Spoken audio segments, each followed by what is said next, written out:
Assalamualaikum warahmatullahi wabarakatuh. Tabi pun, selamat pagi. Baiklah anak-anak, sebelum pembelajaran hari ini kita mulai, marilah kita berdoa bersama. Berdoa mulai. Doa selesai. Anak-anak, siapa yang tidak hadir hari ini? Alhamdulillah hadir semua. Baiklah anak-anak, sebelum materi Bapak sampaikan, Bapak ingatkan kembali, mari kita jaga kesehatan, istirahat yang cukup, dan makanlah makan yang seimbang dan bergizi. Karena dengan makanan yang bergizi, dalam tubuh kita akan terbentuk imun, sehingga imun kita menjadi kuat dan dapat terhindar dari beberapa penyakit, terutama di masa pandemi ini. Anak-anak, materi kita kali ini akan membahas tentang cerita narasi atau fantasi. Sebelumnya, Bapak akan sampaikan atau ingatkan kembali materi yang telah kita bahas pada minggu yang lalu, yaitu tentang teks deskripsi. Ada yang masih ingat tentang pengertian dari teks deskripsi? Iya. Teks deskripsi yaitu teks yang menjabarkan secara jelas peristiwa, objek, atau tempat. Oh iya, ada yang masih ingat lagi apa dari struktur teks deskripsi tersebut? Ya, yang pertama adalah identitas. Yang kedua, klasifikasi. Dan yang ketiga, deskripsi bagian.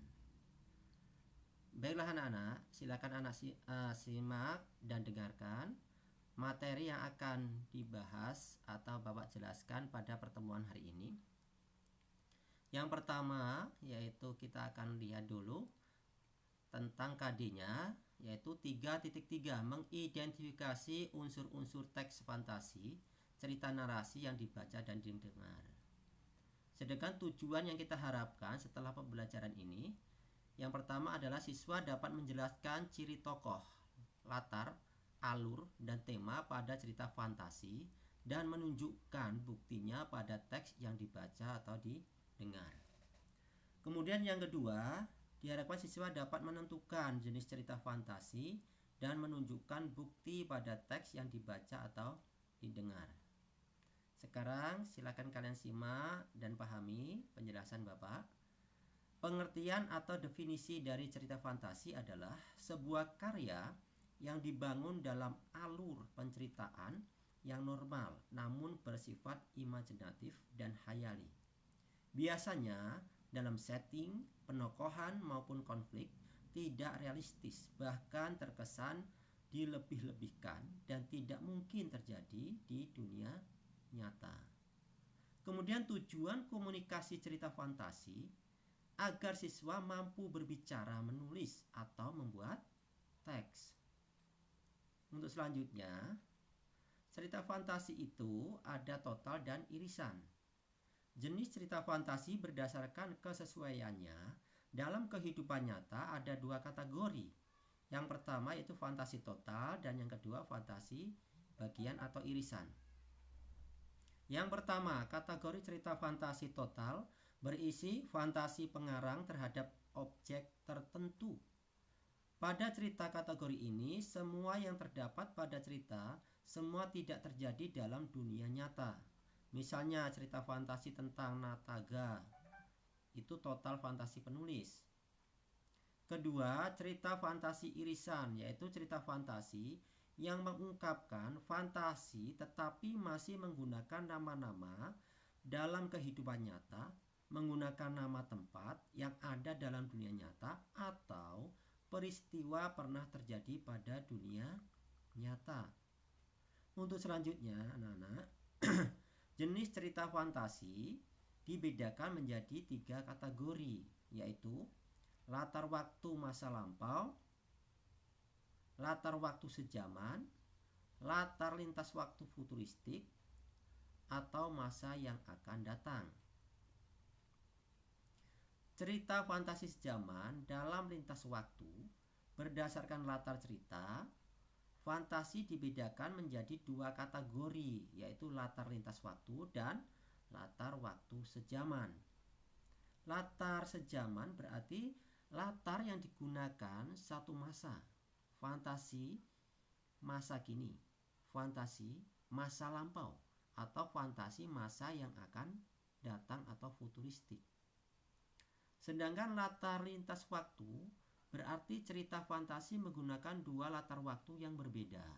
Misalnya, masa kini dengan zaman prasejarah, masa kini dan 40 tahun mendatang atau futuristik.